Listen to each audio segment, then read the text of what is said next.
Psalmul 20. Un psalm al lui David. Să te asculte Domnul în ziua necazului, să te ocrotească în numele Dumnezeului lui Iacov, să-ți trimită ajutor din locașul său cel sfânt și să te sprijine din Sion, să-și aducă aminte de toate darurile tale de mâncare și să primească arderile tale de tot, să-ți dea ce-ți dorește inima și să-ți împlinească toate planurile tale.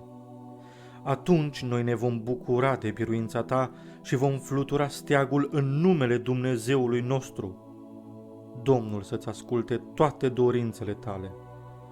Știu de acum că Domnul scapă pe unsul său și va răspunde din ceruri, din locașul lui cel sfânt, prin ajutorul atotputernic al dreptei lui.